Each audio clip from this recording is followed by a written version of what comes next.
வேலூர் அணைக்கட்டு அருகே 13 வயது பள்ளி மாணவி கடத்தப்பட்டு கூட்டு பாலியல் பலாத்காரம் செய்யப்பட்ட நிலையில் 3 பேர் கைது செய்யப்பட்டுள்ளனர்.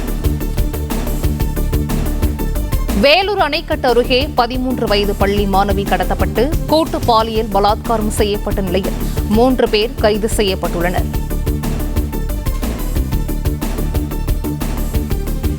கூடுதல் விவரங்களை செய்தியாளர் சேதுராம் வழங்க கேட்கலாம். சேதுராம், வணக்கம். இது குறித்தான விவரங்கள். வணக்கம். வேலூர் மாவட்டம் அணைக்கட்டு தாலுகாவில் உள்ள கிராமத்தை சேர்ந்த மாடு வியாபாரி இவரது மகள் 13 வயது 9ஆம் வகுப்பு பள்ளியில் படித்து வருகிறார்.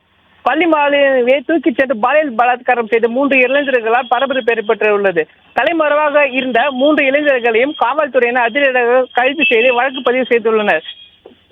இயற்கை உபாதைக்கு சென்ற மகள் வெகு நேரமாகி வீடு திரும்பாததால் தந்தையை டார்ச்சை எடுத்து சென்று தேடி சென்றுள்ளார். சிறிது தூரத்தில் மகளின் அலற சத்தம் கேட்டு அதனால் அதிர்ச்சி அடைந்த அவர் அந்த பகுதிக்கு சென்று பார்த்தபோது அங்கு மகள் அலங்கோலமான காட்சி நிலையில் இருந்தது கண்டு அதிர்ச்சி அடைந்துள்ளார். இது குறித்து அங்கிருந்த வீரப்பன், இளமதன் மற்றும் சின்ராஸ் ஆகியோர் அந்த சம்பவத்திலிருந்து தப்பி சென்று உள்ளனர். 3 பேரையும் பிரட்டி சென்று பிடிக்க முயற்சி சென்றனர். ஆனால் அவர்கள் தப்பி ஓடி தலைமறைவாகினர். அனைத்து மகளிர் காவல் நிலையத்தில் அளித்த புகாரின் பேரில் தலைமறைவாக இருந்த 3 பேரையும் கைது செய்த போலீசார் பாரதினியா சங்கீதா